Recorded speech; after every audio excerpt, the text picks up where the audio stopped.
Hola a todos. Continuamos con el curso de comunicaciones ópticas. En esta charla veremos pérdidas en cables de fibra óptica. Existe el comportamiento, como habíamos mencionado ya hace algunas charlas atrás, un comportamiento en dos fenómenos importantes que tiene que ver con la atenuación. Y la atenuación está relacionada con algunos fenómenos, principalmente la absorción y la dispersión, en inglés scattering. ¿Cuál es el efecto de estos fenómenos, tanto intrínsecos como extrínsecos, como los vamos a ver, propios de la fabricación de la fibra y adicional por asuntos físicos incluso? El efecto básicamente es el impacto que tiene que ver con la potencia de recepción en el ancho de banda del sistema, en la rapidez de la transmisión de la información y en general en la confiabilidad, la eficiencia, la eficacia del sistema. Acá se ven algunos conceptos, algunos parámetros a tomar en cuenta. Pérdidas por absorción, como había mencionado, pérdidas por dispersión en material o de Rayleigh, y también existe un scattering Rayleigh y un my scattering, que vamos a ver en qué se diferencian. Está por otro lado la expresión cromática o longitudes de onda, que ya habíamos hablado antes, pero un poco los vamos a reforzar. Pérdidas por radiación, dispersión modal y pérdidas por acople. Las pérdidas por absorción. Este fenómeno en el cual obviamente las fibras ópticas, si podemos hacer una comparación con los cables por el cual viajan señales eléctricas con los cables de cobre, es análogo a la disipación de potencia. Al final tiene consecuencias similares. ¿Qué sucede? Bueno, básicamente que la fabricación de la fibra tiene en su proceso como resultado posibles impurezas en la fibra. Y estas posibles impurezas que se quedan absorben la luz emitida por la fuente. Y esto hace que esto se convierta en calor. El vidrio ultrapuro que se usa para fabricar las fibras tiene un alto nivel de pureza, muy alto nivel de pureza. Sin embargo, puede haber también pérdidas por absorción. Estas pérdidas por absorción pueden ser de dos tipos, como había dicho hace un momento, intrínsecas y extrínsecas. Las intrínsecas a su vez son ultravioleta e infrarroja, y las extrínsecas tienen que ver con la resonancia de iones. En la absorción intrínseca, dentro de la absorción ultravioleta, esta básicamente se produce por electrones de valencia en el material de silicio con el que se fabrican las fibras. Y tiene que ver con la ionización de electrones pasando en la conducción de capas de energía. Esta ionización equivale a una pérdida de la potencia luminosa, por consecuente, pérdidas en la transmisión en un sistema. No vamos a entrar en detalles matemáticos ni en cálculos, pero existen, no solo para este tipo de pérdida ultravioleta, sino para casi todas, ecuaciones empíricas que definen estos comportamientos de pérdidas. Por otro lado, la absorción infrarroja es un resultado igualmente, como habíamos visto, de los fotones de luz que se absorben o que son absorbidos por átomos de las moléculas de núcleo de vidrio, el componente del core, y también el componente del cladding en ciertos tipos de fibra. Los fotones que son absorbidos se convierten en vibraciones mecánicas aleatorias y por ende en calentamiento, ¿no? Cuando hablamos de absorción extrínseca, hacemos referencia a la resonancia de iones y tiene que ver con, al igual que las anteriores, con las impurezas del material, pero también por los iones de moléculas de agua atrapadas en el vidrio durante el proceso de fabricación. Esta absorción también se puede o se debe a la presencia de moléculas de otros materiales como hierro, cobalto, cobre y cromo. Y estas pérdidas se pueden reducir a bajos niveles cuando se refinan estos componentes y mezclas de materiales. Esta es una gráfica que muestra algunos puntos en varias regiones del espectro y que tiene que ver también con las ventanas de transmisión de las fibras. Estos puntos que son sobretonos a determinadas frecuencias y a determinadas longitudes de onda, en este caso, reflejan sobre todo este componente de absorción de resonancia de iones, las pérdidas extrínsecas por absorción. En este caso acá mostramos las pérdidas intrínsecas de absorción, tanto ultravioleta como de infrarrojo. Entonces notamos que a ciertas longitudes de onda tenemos unos picos para las pérdidas extrínsecas. Este es un comportamiento que también más adelante tendrá que ver incluso con procesos en los cuales se debe refinar cierta fabricación de ciertos tipos de fibras. Las pérdidas por dispersión está asociado a la irregularidad estructural de carácter microscópico que tiene la composición de la fibra. Determina que la onda de luz, al chocar con las irregularidades presentes, estas irregularidades pueden ser cualquier tipo de malformación durante el proceso de fabricación. Aquí se mencionan algunas como espacios huecos, diferencias de densidad o de composición en el material, y en general variaciones en la configuración estructural de la fibra. Esto a su vez hace que los rayos se dispersen o se propaguen por direcciones que no estaban previstas, con la consecuencia que habíamos visto al inicio. Este tipo de interacción variará de acuerdo con la relación existente entre la longitud de onda, esto es muy importante, y el tamaño de la regularidad. Y aquí se define esta relación, no solo se da en el medio concéntrico esférico de un core, sino también incluso en el aire. Cuando, bueno, no tenemos irregularidades de este tipo, como huecos o diferencias de densidad, pero existen otros tipos de deformaciones en el medio. Y la longitud de onda, componente de la señal radiada, tendrá un comportamiento diferente frente a esto. En el scattering existen dos tipos de scattering, uno por dispersión lineal y otro por dispersión no lineal. Dentro de la dispersión lineal, a su vez, dos casos posibles: scattering Rayleigh y scattering Mie o Mie scattering. ¿Cuándo se produce este scattering Rayleigh? Cuando la longitud de onda de la radiación es mucho mayor que las irregularidades que habíamos visto en el core.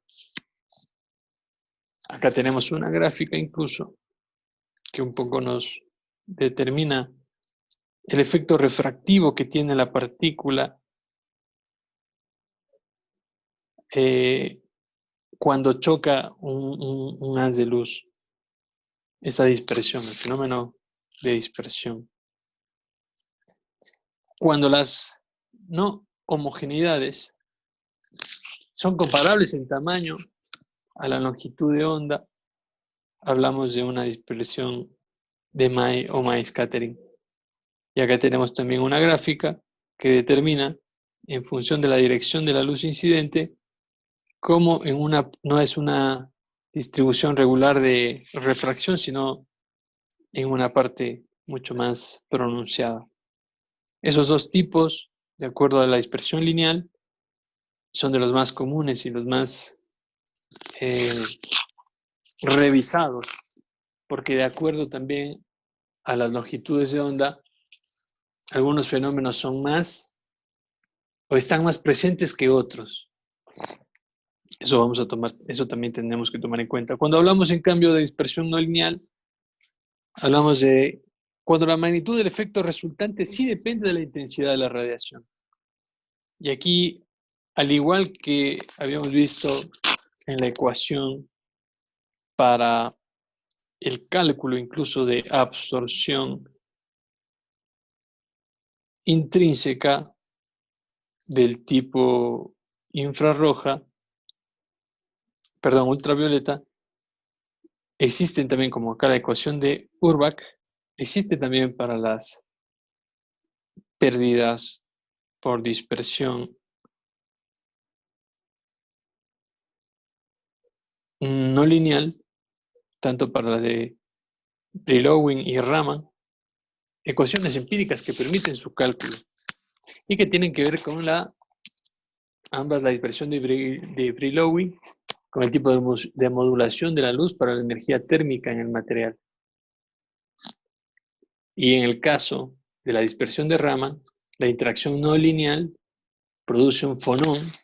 El fonón es un cambio vibratorio de energía en el cristal, o en el core en este caso, y con los fenómenos de luz. A eso se refiere este par de pérdidas, tanto la Brillouin como Raman. Por lo menos las estamos mencionando.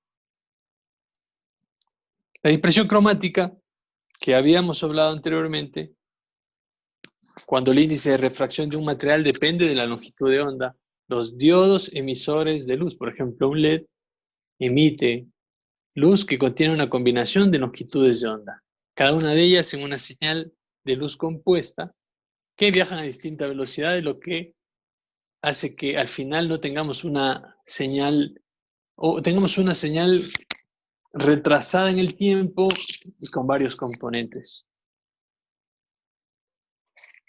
Esa es la dispersión cromática, que tiene que ver con un fenómeno que lo habíamos mencionado ya anteriormente, el fenómeno de PMD o Polarization Mode Dispersion.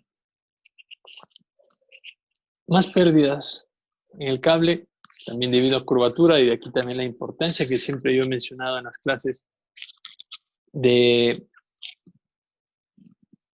si es posible curvar totalmente un cable de fibra o no.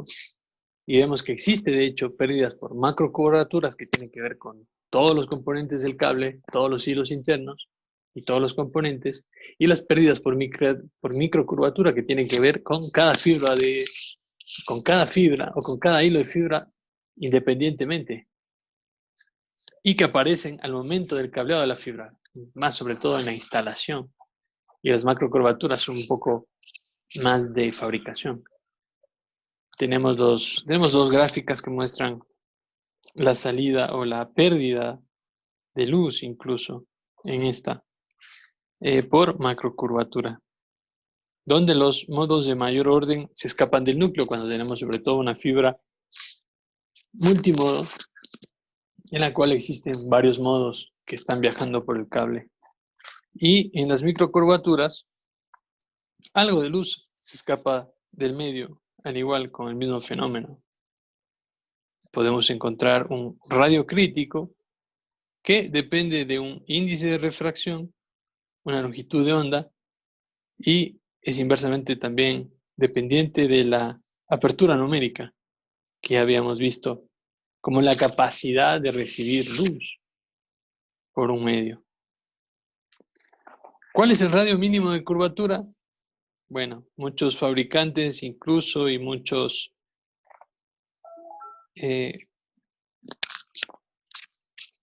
partícipes de la industria han señalado como 20 veces el diámetro del core, o perdón, de la chaqueta del cable, no solo del core, 20 veces el diámetro externo de la chaqueta del cable como el radio crítico.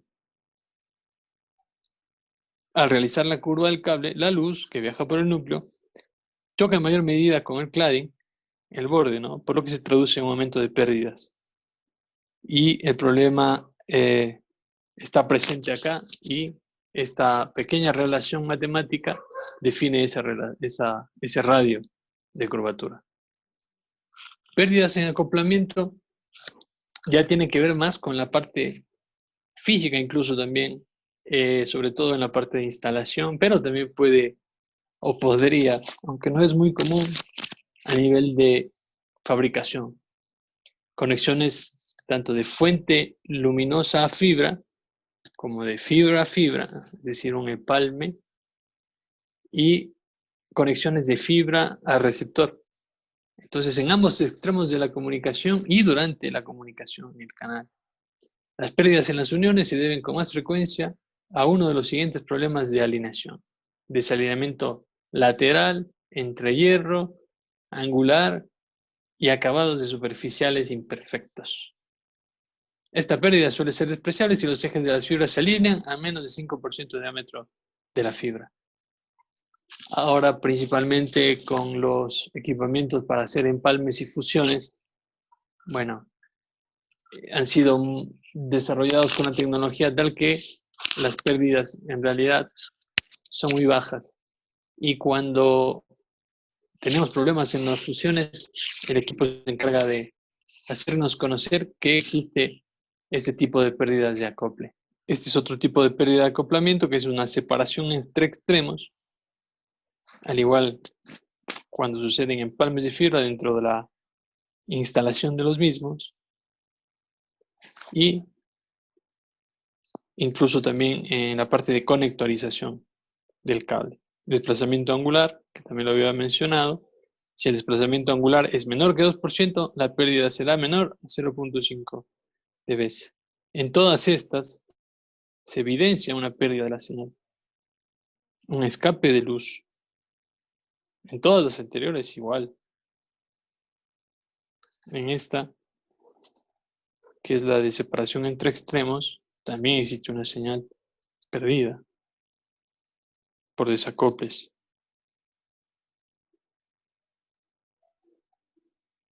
En esta que es de la fuente luminosa, tanto en transmisión, recepción y en el canal, también existe una pérdida. Todas conllevan a una pérdida.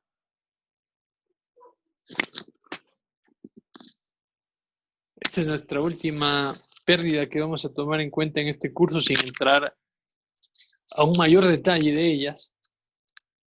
Cuando existe en los dos extremos, o los extremos de las dos fibras adjuntas deben estar muy pulidas y limpias sobre todo. Lo veremos en una parte práctica, para que se puedan acoplar entre sí. Y aquí no existan este tipo de bordes mal terminados. Si los extremos de las fibras están menos de 3 grados fuera de la perpendicular, las pérdidas serán menores que 0.5 dB.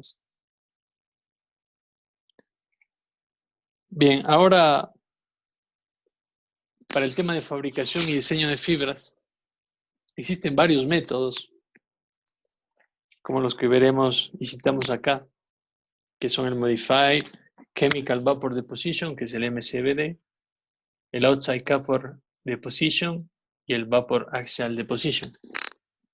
Cada uno de estos se pueden ver en algunos libros que ya hemos referenciado en el curso con mayor detalle. Pero simplemente acá podemos hacer referencia de manera muy general al uso del material principal, como ya hemos dicho, el dióxido de silicio o de silicón, tanto para la construcción de core y cladding. ¿Qué hace la diferencia entre los índices de refracción de ambos? Es el dopaje, como había mencionado en alguna clase.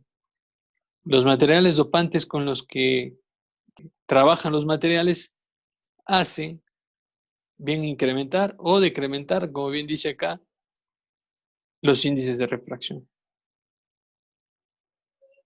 Incremento y decremento. Algunas medidas estándar, como el exterior del cladding, de 125 micras para todas las fibras de silicio. Y la diferencia entre silicio y vidrio, bueno, unos tienen sus pros y sus contras en cuanto a distancias a alcanzar, pero otras tienen sus desventajas, incluso como el tema económico, que las de vidrio son un poco más costosas que las de silicio por el tema de son más difíciles de fabricar. En cuanto, como decía, al proceso de fabricación, en manera general se trabaja en dos fases. Una que es se usa un método de vapor de posición para hacer una preforma, de la que habíamos hablado mucho en clase y que es el componente principal cilíndrico, con el perfil de índice de refracción deseado, tanto escalonado o gradual, de los que habíamos ya estudiado con sus características, tanto para fibra monomodo y multimodo. La preforma tiene una longitud de 1 metro y 2 centímetros de diámetro, que luego va a irse trabajando muy cuidadosamente, que contiene core y cladding. La preforma tiene los dos componentes, core y cladding. Luego, en el paso a la segunda fase, es introducir la preforma en una fibra con un mecanismo especializado que lleva al horno la preforma a la velocidad adecuada para poder depurarla y continuar con el proceso. Esta es una gráfica que muestra un proceso MCVD para la fabricación de fibras. Se lo puede ver en algunos links que voy a compartir en un momento, donde se muestra gráficamente o documentadamente los procesos de fabricación de una manera más clara y concisa, ¿no? Otro de los procesos, luego del calentamiento sobre todo y del dopaje de los materiales principales, como vemos acá, es el de estiramiento de la preforma y de la fibra. Y acá se monitorea el diámetro de acuerdo al tipo de fibra que queremos obtener. Un monitoreo ópticamente realizado con láseres de prueba constantemente. Un cambio en el diámetro cambia el patrón de difracción, cambia la corriente del fotodiodo, cambia en sí el comportamiento de la fibra, obviamente. Por eso la necesidad de hacer una vigilancia constante del diámetro, con un bajo porcentaje de variación. Durante el estiramiento se aplica un recubrimiento exterior de polímero. El diámetro típico del coat, que es la parte externa, es de 250 micras. Se monitorea la fuerza de la tensión durante el devanado en el tambor y el valor de devanado típico está entre 0.2 y 0.5 metros por segundo. Estos son algunos links que están en YouTube, que los pueden checar en cómo al interior de una fábrica de fibra se puede o se trabaja de manera general. Se muestra en muchos de ellos la preforma, que es como la materia o el arma principal donde se empieza a obtener finalmente los hilos. Yo había mencionado algunas experiencias que tuvimos en visitas a la fábrica de fibra en el Ecuador, que las hablaremos un poco más en detalle en las clases.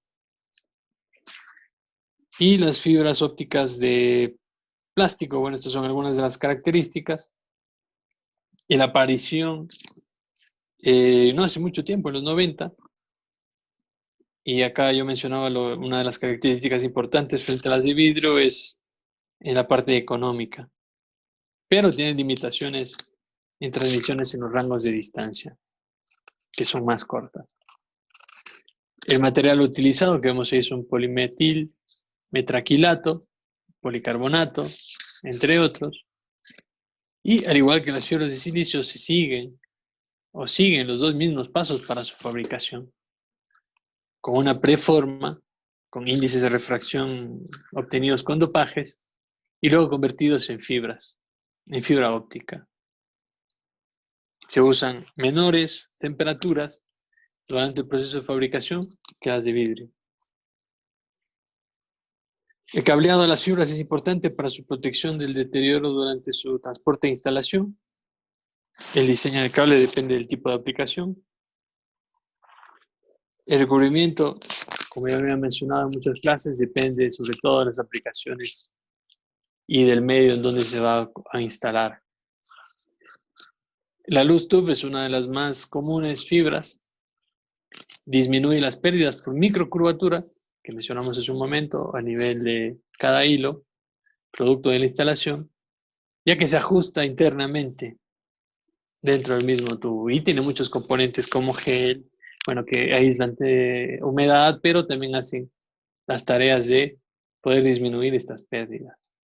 Los cables heavy duty, entre otros elementos, utiliza polímeros resistentes exteriores para proveer fortaleza mecánica durante la instalación y también disminuir estas pérdidas por microcurvatura. Son gráficas de cortes de algunos cables, donde tenemos las fibras, el componente externo como Kevlar, polirotulanos,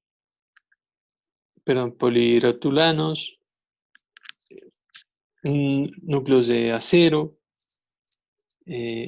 fibras laminares, algunos otros comportamientos que los veremos más adelante en los tipos de fibras con mayor precisión. Dos tipos de conectores o de conectorización: un enlace permanente a través de un empalme, una fusión; enlaces desmontables entre fibras con el uso de conectores, que también pueden ser de campo o de fábrica, y sobre todo tener en cuenta que cada uno de estos procesos también involucran pérdidas, tanto por conectorización como por empalmes por fusión. Esto es todo por ahora, nos vemos en una siguiente charla.